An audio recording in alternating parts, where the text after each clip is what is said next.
Diary sa gipatay nga abogada sa usa ka ambush, mitumbok kung kinsa ang mahimong responsable kung adunay daotang mahitabo kaniya. Mga OFW sa Saudi Arabia may reklamo sa pagpangutingkay sa taga-customs sa mga balikbayan boxes. Presidente, mimando sa customs nga dili naablihan ang mga balikbayan box. Kritikal ang usa ka lalaki nga gipusil sa iyang uyuan. Huwag nga allowance nga gipangapod-apod sa mga pulis nga gitahasan sa security sa APEC meetings ipa-imbestigar. Mutya sa Subo, gibanhaw human sa upat ka tuig nga pagkahanaw.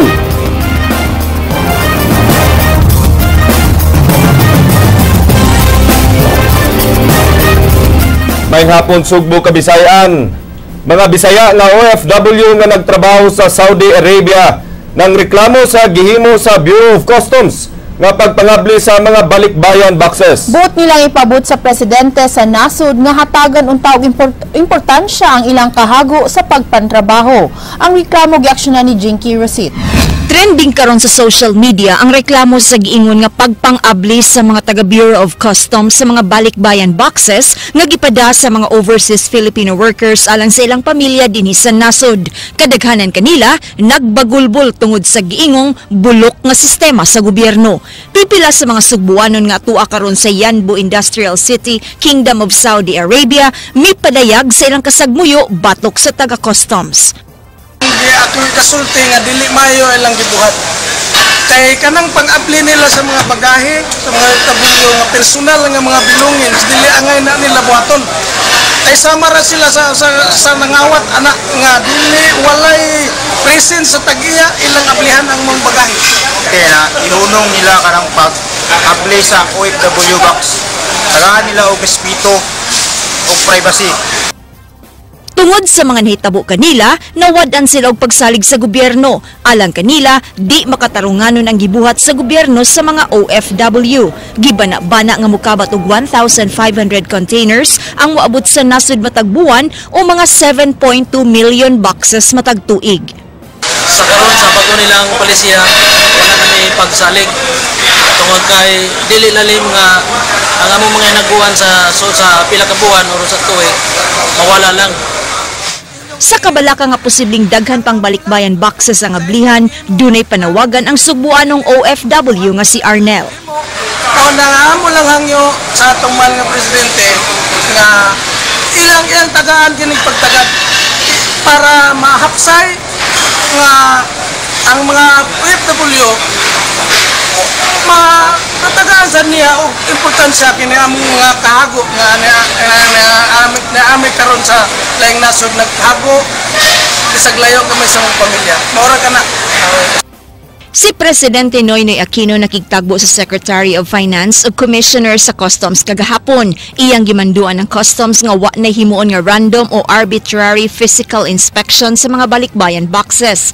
Hinuon, tanan container sa balikbayan boxes moagi sa mandatory X-ray ug K9 examination. Anha na ablihan ng balikbayan boxes kung dunay makitang kontrabando sa eksaminasyon. Kung himuon ang pag-abli sa balikbayan boxes, gikinahanglan nga ablihan kini atubangan sa representante sa OWA kun Overseas Workers Welfare Administration o sa representante sa usa ka OFW Association. Ang inspection area butangan usab og CCTV. Ang Bureau of Customs mopahigayon unya og demonstration sa mga sistema ngadto sa mga sakop sa media. Alang sa Aksyon Bisaya, Jinky Rosit. Managlahing aksidente sa kadalanan nahitabo sa dakbayan sa Lapu-Lapu ug sa lungsod sa San Fernando. Nagsunod sa aksyon si Ryan Sorote. Kunwa pa kining sementadong barrier, madaro unta ining sakyanan ang mga naglumbay nga panimay kilid sa daan sa may eskina Nangka sa barangay Punta Enganyo, Dakbayan sa Lapu-Lapu. Nagusbat ang tuong bahin sa Honda Civic nga gimaneho sa Koreano nga si Jong Yong, 39 anyos, pasado alas 11 kagabi kinsa padong nang muuli sa Lawrence Apartment sa barangay Mactan. Gawa sa kahubog sa Koreano, nakatampo ang kakurbadahon o kangit-ngit sa dapit nga mo'y kasagarang hinungdan sa mga nitabo dinhi nga mga aksidente. Nga mo, pag abot mga polis, kuha to sa ang driver kay dari ito, bubugon.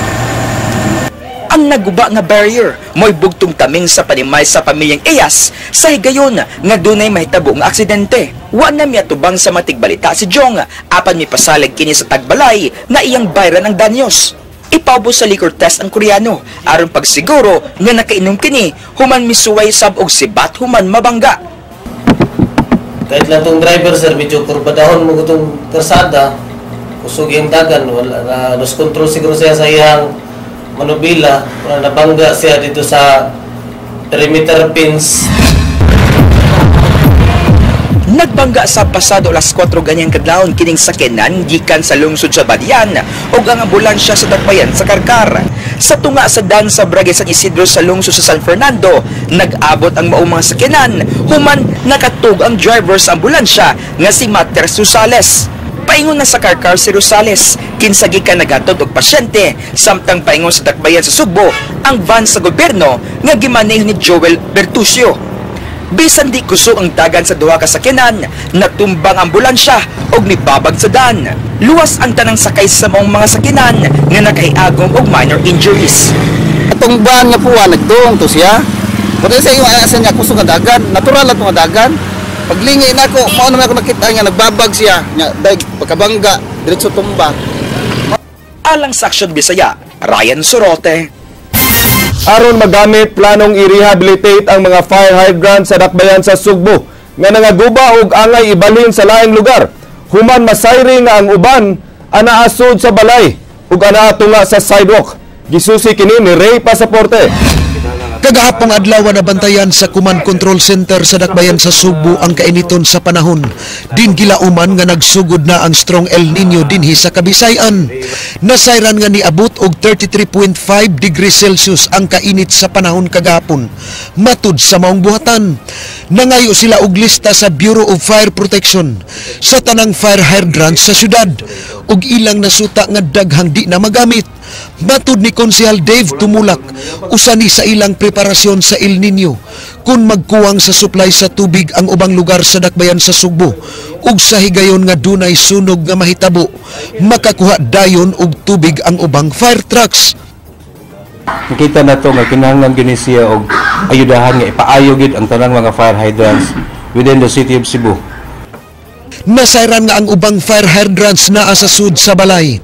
Ang uban gipangguba og dunasay anaa sa tunga-tunga sa sidewalk. Mao nga matud ni Tumulak, kinahanglang ang rehabilitasyon, repair og relocation aron ibutang sa hustong lugar. Gahinan unya kini nila og budget kay dako pa ang nahabilin nga kwarta nga sukad pa ni adtong tuig 2011 hangtod sa 2013. Din miabot kini sa 105 million pesos ug wa pay labot ang pondo sa tuig 2014 ug 15. Ato ning punduhan para sa ingon magamit ni kini tanang mga fire hydrants within the city of Cebu. So ato sang ipatawag sa ang obo para pod ibisita kining mga structures nga naka-obstruct, pag-identify og ila bagin nga property. Matud ni Tumulak, sa higayon nga makasumiti na ang BFP og inventory sa number of materials alang niini. Ila sabdayong lihokon ang bidding. Kapin sa 200 ka fire hydrants ang kinahanglan og rehabilitasyon samtang moabot sab sa 34 ang di na gyud magamit.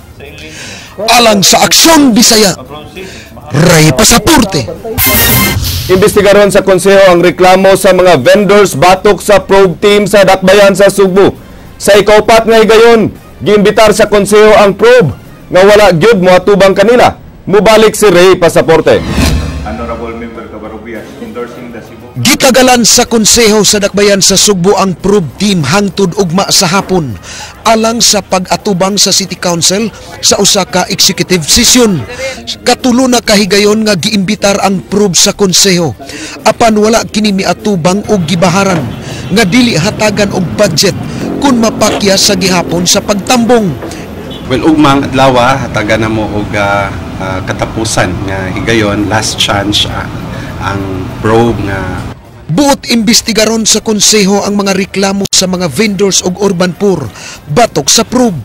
Matud ni Dison, bisan og sakop sa informal nga sektor ang mga vendors og urban poor, kinahanglan respetaran ang ilang dignidad. We're not telling probe to stop their work, no? We're just asking probe nga mo exercise sila with prudence sa ilang trabaho ba. Kaya ilang kontra mga di man ni mga monopyo man di man ni kontra nila mga bayad ni nagpasweldo na to mo ni ang naghatag na to taxes no.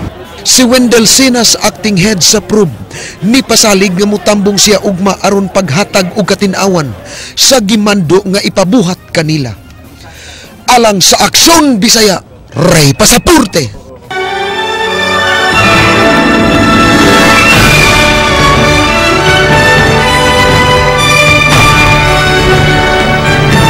Ipaimbestigar sa pangulo sa kapulisan sa Region 7 ang giingong wa paghatag sa insaktong kantidad sa allowance nga alang sa mga pulis nga nagbantay sa APEC Summit. Gingong sa 500 pesos nga allowance, 150 pesos ra ang nadawat sa mga pulis. Gisundan ang aksyon ni King Perez.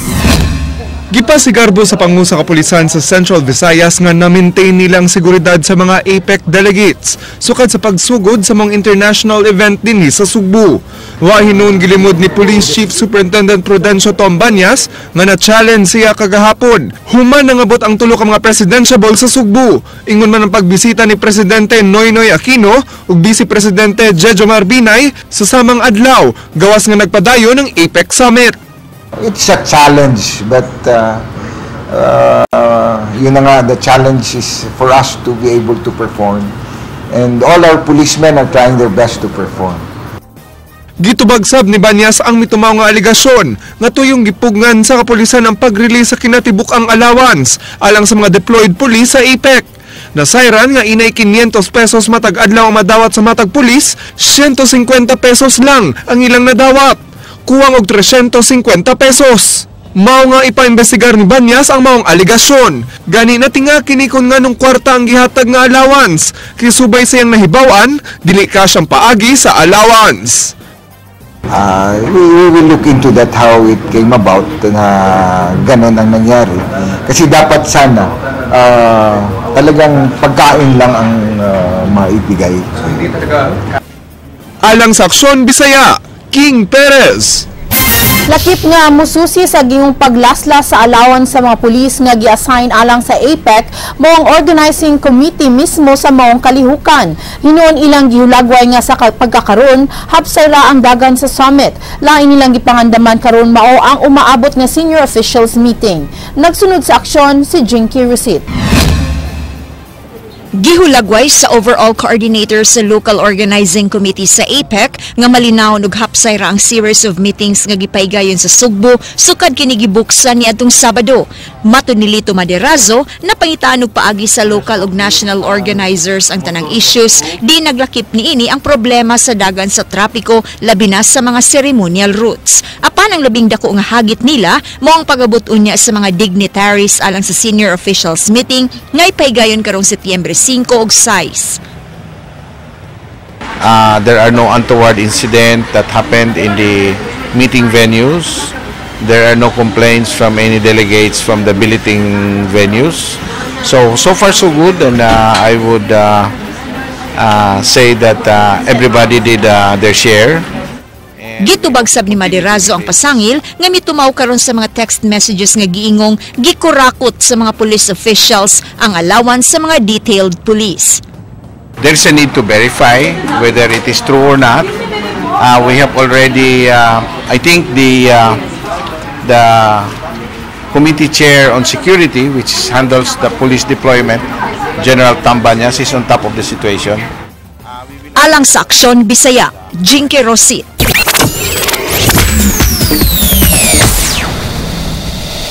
Gipaygayon niya itong Sabado ang media presentation sa mga kandidata alang sa Mutya sa Sugbo 2015. Atos lang ilaylahon uban si JP Laucatsera.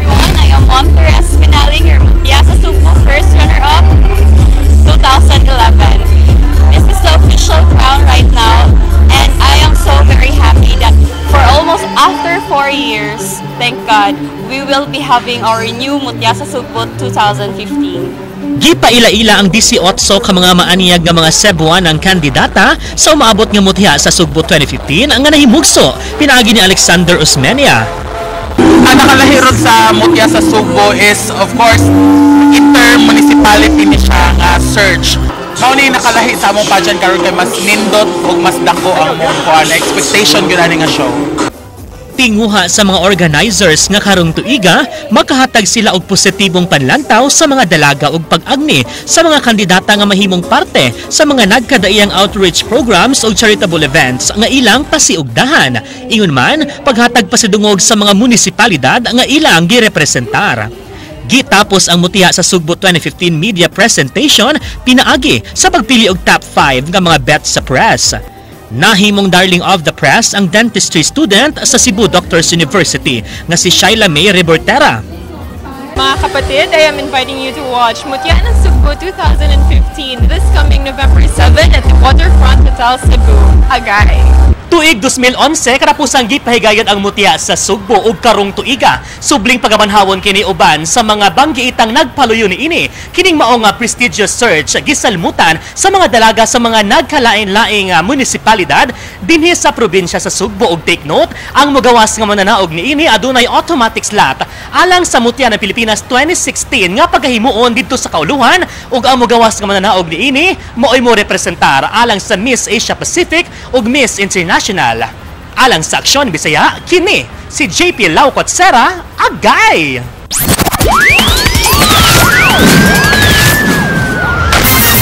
Gipaabot pa ang resulta sa paraffin test sa nahitabong pagpusil patay sa usa ka babaeng estudyante. Diin ang giingong na musil mao ang uyab ini nga usa ka engineer kinsa gituohang nagpakamatay sab. Matud ni Homicide Investigator SPO4 Alex Dacwa nga ang paraffin test mao'y mo-determine kung si Engineer Mel John Olmedo mao'y mipusil sa iyang uyab nga si Jeneline Avila ug sa iyang kaugalingon. Giapil sa paraffin test ang lalaking minor de edad nga pag-umangkon pagsiguro nga wa kini kalambigitan sa hitabo. Apan subay sa investigasyon, dako ang posibilidad nga giunay ra og pusil sa lalaki ang iyang kaugalingon ug ang iyang uyab gamit ang kalibre 45 nga pistola. Nasayran nga nagselos ang lalaki sa babae. Human mahibaw ini nga nagkarelasyon kini og lain. Igo sa babae is right temple, ingon man ang lalaki, so nagpasabot yun. Siya gid mismo ang nipusil sa babae o dayon nipusil siya.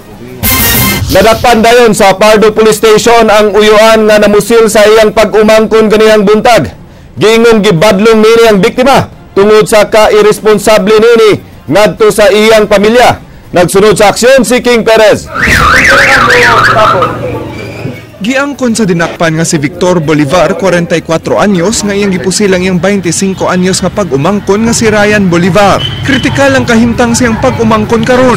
Sud sa Cebu City Medical Center, human maigo sa iyang ulo. Nahitabo ang insidente dinhi sa sitio Manzanita sa Barangay Cogon, diin silingan ra sila. Giingong misulong si Victor sa iyang pag-umangkon o gibadlong sa paghunong na sa bisyo, human may reklamo ang asawa niini. Nasayran nga usa ka tricycle driver ang biktima ug tuwa sa abroad ang amahan ni ini, mao nga gibilin kini sa iyang uyuan. Balayan sa biktima, mo ni gimaymayan ni siya. Na dayon mo ni nga natabog yun ang panaglalis. Na mo ni resulta gid nga nagi na pusilan gid ang asawa. Hindi ba siya kay mao na bisyo niya kapalit pusutan. Na-recover sa kapulisan ang kalibre 38 nga arma sa balay sa biktima. Andam ang sospek nga tubangon ng kaso. Para sa mukaliwat na mamatay ikaw. Alang sa Aksyon Bisaya, King Perez. Gawas sa kapulisan, doon na siya sa gipahigayong investigasyon ng National Bureau of Investigation subay sa kamatayan ni Attorney Amelie Alegre. Doon na sila yung mga circumstantial evidence nga gihuptan apan di pa kuno kini kaigo. Nagsunod sa aksyon si Jinky Rosit. Sa parallel investigation nga gihimo sa NBI 7 subay sa kamatayon ni Attorney Amelie Alegre, ilang ipahibaw nga duna na sila'y nakuha nga mga dokumento gikan sa pamilya ni ini nga magtumbok sa personal nga motibo sa krimen. Matud ni NBI 7 Assistant Regional Director Attorney Agosto Isidoro nga nabasa na nila ang mga dokumento, lakip na ni ini ang diary sa abogada din didto nakasuwat ang pangan sa tao nga duna siya'y kasungian. Wa hinganli sa NBI ang maong tao nga gitumbok ni Am-Am. Parang may premonition na siya na if something happened to her, this person might be liable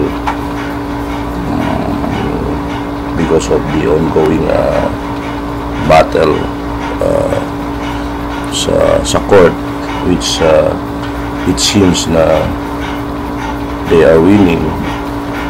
Gibutyag sab sa NBI nga doon na sila gipatawag nga testigo sa krimen nga naglakip sa duha ka mga kauban ni Alegre dihang nahitabo ang ambush. Gipagawas sa sab nila ang ilang artist sketch ug ubang litrato sa mga suspect alang sinanali nga pag-ilas sa mga gunmen. Actually, marami namang nakakita during the actual ambush around that crime scene. Pero natatakot lang yung mga tao. Safety ng family na, safety nila. So we are trying to convince them na mag-testify. Giklaro hinon sa NBI nga ang mga nakuha nila nga circumstantial evidence dili pa igo aron mapaligon pa ang ilang kaso. Gisumiter na hinon sa NBI ngadto sa ilang uluhang buhatan ang kuha sa CCTV aron ma-enhance ang kuha niini. Alang sa Aksyon Bisaya, Jinky Rosit. Human gipagawas niadtong miaging semana ang artist sketch sa gingong duha ka mga mamumuno ni Attorney Amelie Alegre ug mga kauban. Gipaypaw sad sa kapulisan nga duna na sab sila gisubay karon kun asa sila nagtago-tago. Gisundan ang aksyon ni King Perez. Sa nagpadayong investigasyon sa pagpamanhig patay kang Attorney Amelie Alegre, doon na positive lead sa kapulisan sa mga mamumuno. Apan ongoing pa ang ilang intelligence work, pagsuta kung asa na ang mga suspect. Talaga siyempre naman, kahit sino gusto naman i-resolve. Gimanduan sab ni PRO7 Regional Director Prudencio Tom Banyas nga mas i-prioritize ang pagtumbok sa mga gunmen. Importante ang pagkasikop kanila aron mahibaw-an kung kinsa ang nagpapatay sa maong abogada. Ilabi na nga upat ka mga anggulo ang ilang gisubay karon ug ang makuhang kasayuran gikan sa mga gunmen makahatag og katin-awan kung kinsa ang mastermind. Nagpabilin gyapon nga person of interest ang bana sa namatay human Masayri nga wa na sila magkasinabot nga may resulta sa annulment case sa korte.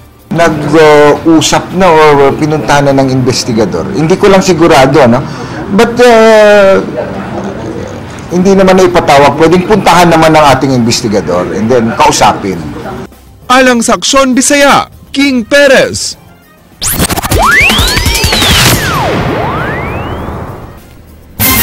Sa pagbisita ni Vice President Jejomar Binay sa Sugbo sud sa duha ka adlaw, usa sa iyang namatikdan mao ang grabeng huot sa dagan sa trapiko.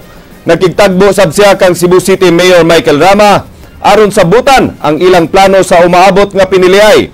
Nagsunod sa kalihukan ni Binay kagapon si Jinky Rosit. Taliwa sa gipresentar ni DPWH Secretary Rogelio Singson kagahapon nga dunay dagang infrastructure project ang Sugbo gikan sa administrasyong Aquino, apan matud ni Vice Presidente Jejomar Binay nga ang nasinating trapiko sa Sugbo nunot kini sa wa paghatag og igong pagtagad sa administrasyon. Iyang gipasangilan ng presidente nga napuno sa saad apan way napatuman kun proyekto lang sa Sugbo ang isgutan. Ako, pag-upo ko, hanapin ko na kagad yung mga proposals para maging accomplishments. Gikan sa dakbayan sa Toledo, midiretso sa Cebu City Hall si Binay aron makigtagbo kang Mayor Michael Rama aron konsultahon sa posibleng line-up nila sa local setting sunod tuig nga piniliay. Wa na hinon gibutyag sa Vice Presidente ang maglangkob sa iyang partido apan anaa na sila karon sa selection process. Yung mga senatorial, secret, baka mapuntahan ng BIR, takot, tandem. Wala nga, nasa selection committee pa As said, before the filing of the certificate of candidacy, everything will be in place. Gihulagway ni Binay nga mabungahon ang duha ka adlaw niya nga pagbisita sa Sugbo. Igo na lang sab siyang mikatawa dihang gipangayuan siyang reaksyon nga nagdungan ang tulo ka mga presidentiable sa pagbisita sa Sugbo kagahapon. Well, anyway, basta ito na ako dumating dito. Pero hindi naman kami nakita-kita kanya-kanya kaming market. Market nila, mga speaking engagement.